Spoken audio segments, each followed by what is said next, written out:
NMN 咧就可以補充呢個 NAD+，就可以防止咗一系列嘅同衰老有關係嘅病症，仲可以幫我哋吸收我哋女性好重要嘅膠原蛋白，咁塊面啲皮膚咪越嚟越靚咯。其實佢另外一個別名㗎，就叫食得嘅美白針。其實打針打落去咧都係打谷胱甘肽嘅，咁但係食落去經過腸道吸收入咗去身體咧，嗰個嘅吸收嘅百分比其實都高嘅，就可以幫助我哋皮膚變美白，全身性嘅。哇，全身性添喎！呢一隻真係女人嘅仙丹。大家好，我係 Aiko， 今次好開心咧，請到呢個醫療科學博士嘅 Dr. K 咧，幫我哋講解大家好關心嘅呢一隻膠原蛋白嘅 MNN。其實呢一隻膠原蛋白嘅 MNN 咧，係啱乜嘢年紀嘅人食咧？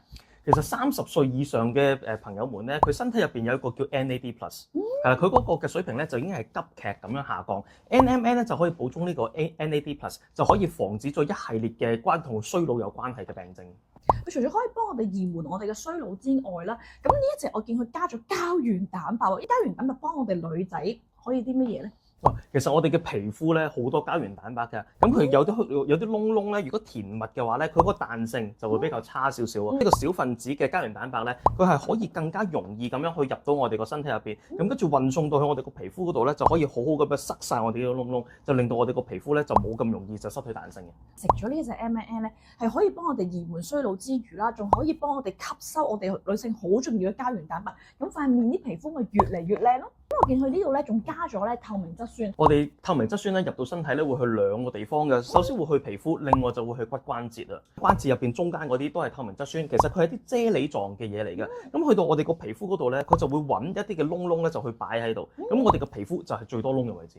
咁佢塞咗落去嘅時候咧，咁就可以幫助到我哋皮膚增加我哋嘅彈性啦，亦都可以做到補水。哦，咁樣。哇，咁其實如果咁樣講，其實老人家都啱喎。其實佢食呢隻都可以幫助到佢哋嘅骨關節嘅喎。骨關節又可以幫助得到，咁佢哋個皮膚咧巢掹掹噶嘛，老人家都貪靚噶嘛。係冇錯。咁老人家其實都好多人食 NMN 㗎。咁谷胱甘肽咧，其實大家都唔陌生啦。呢個咧就係可以幫我哋美白淡斑。咁入邊呢個佢都有呢個功能嘅喎。其實佢另外一個別名㗎，就叫食得嘅美白針。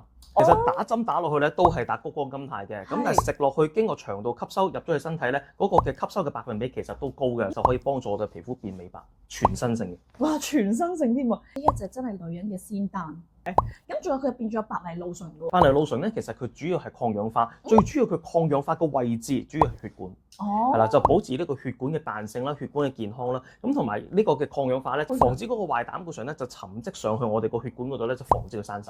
佢可以防三高啊，係咪？你仲加咗呢個輔酶 Q10 同埋呢個 PQQ 嘅喎。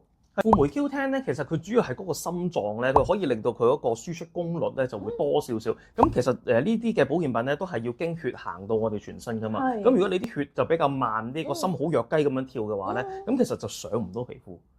所以其實就令到嗰個心嗰個跳動係能夠即係保障得到啦。咁將嗰個嘅保健品係能夠帶到皮膚做發生作用嘅。咁 NMN 咧，咁佢就係產出能量。